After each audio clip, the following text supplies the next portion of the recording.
All right. Another quick video, Marathon 85, before I have to get back to work. I've got my changes in, and I got to bear down on this work that I'm doing. But let's jump into two stories here. I think you guys are going to like them. They're both really good. One of them is, well, they're both kind of spooky, really. They give me the creeps. So I hope you enjoy it. All right, here we go.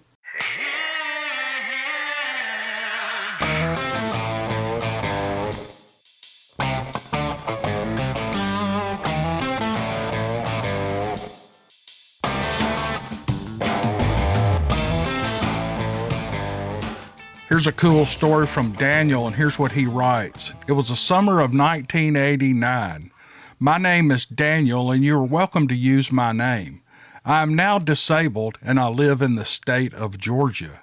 This occurred right on the Pacific Crest Trail in Oregon in the Three Sisters Wilderness area at the foot of these three volcanoes. I am a retired mechanical engineer. At the time, I lived in Hood River, Oregon. I've never had a psychological issue, nor have I ever needed any related help.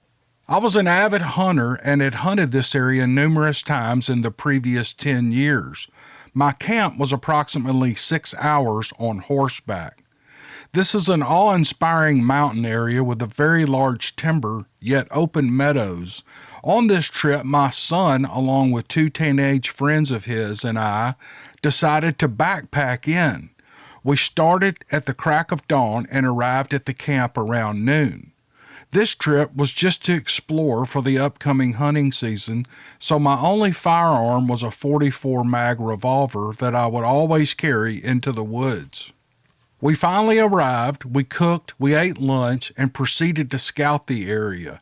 The day went without any unusual event, and we were excited to see abundant game. After it got dark, we went to sleep around 10 p.m. All four of us in a light nylon tent with semi-transparent material.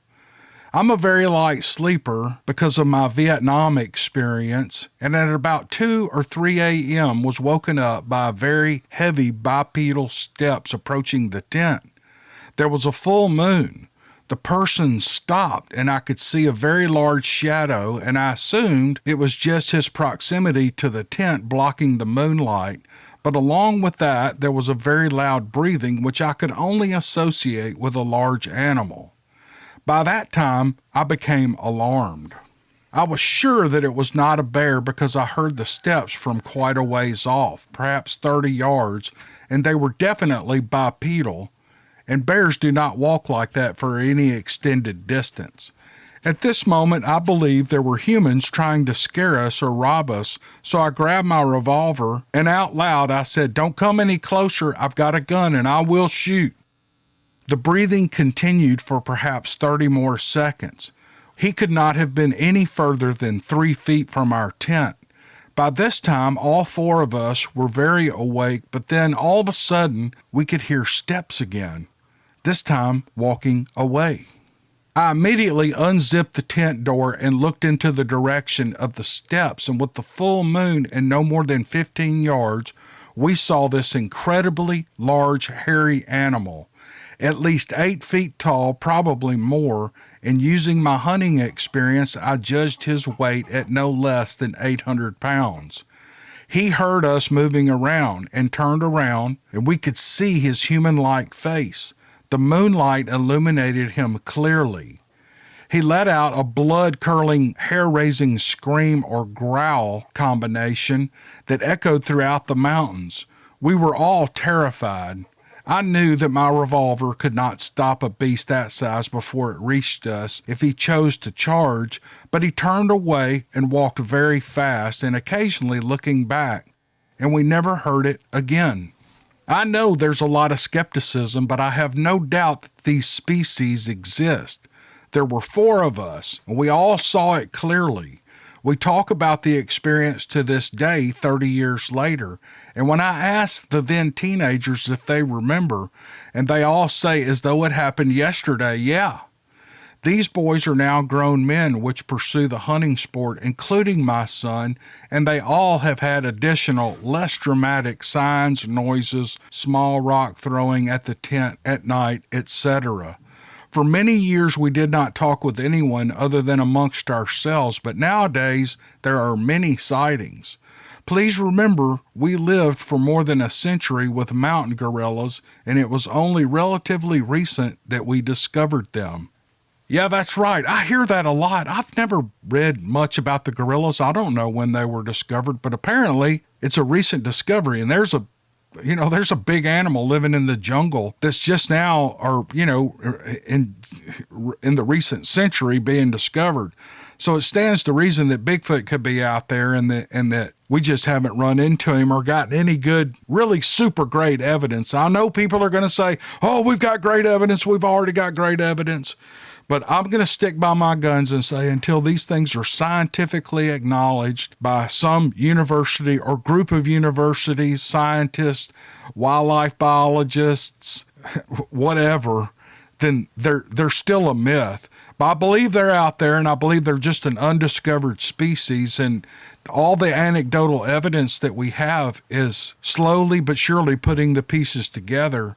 And to me, it would pique some group of investigators' interest, people that would write the articles and do the peer-studied surveys and things like that to actually verify these creatures exist. Now, I know there's government issues and all that stuff, and man, you can go down so many rabbit holes on this Bigfoot thing, but stories like this are what make it real to me, because this guy doesn't sound like he's blowing smoke. He sounds like he's telling the truth. But anyway, Daniel, it's a great story. I really appreciate you sending it in, buddy.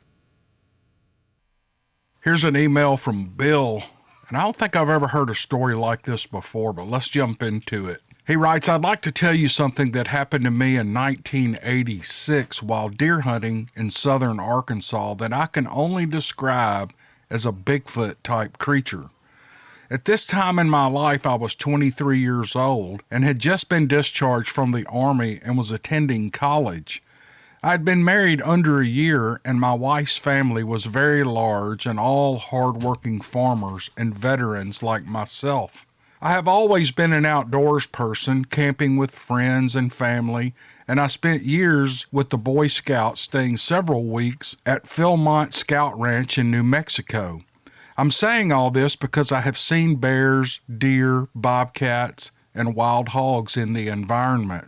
The men in my wife's family would always hunt in southern Arkansas in the Potlatch timberlands between Monticello and Warren, which is a very remote area along the Saline River. It is completely flat and has very muddy logging roads leading miles into the unfamiliar area. My family always hunted the hills and mountains of north-central Arkansas, so this terrain was hard to adjust to being from the hills. Being included and asked to the hunt with my family was very important to me, so naturally I was willing to go. There was no power or water back in there, just old camper trailers that somehow made it back there being pulled by large four-wheel drive trucks.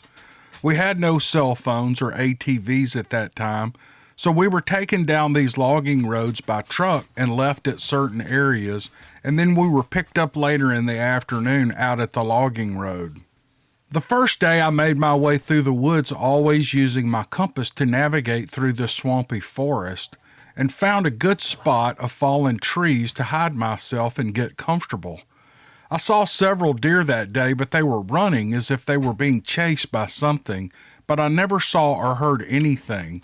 I took my rifle and my day pack, and I left, making my way back to the small road. The next day I made my way back to the same spot, which I think was a half a mile into the woods. I had my day pack with lunch and brought a book to read to pass the time. There were wild hogs in the area, so my father-in-law told me to take my .45 1911 with me as backup if I needed to fight with some hogs, which I sure didn't want to do. It must have been around 7:30 or 8 in the morning when I saw a 6 or 8 point buck running through the woods about 40 yards ahead of me.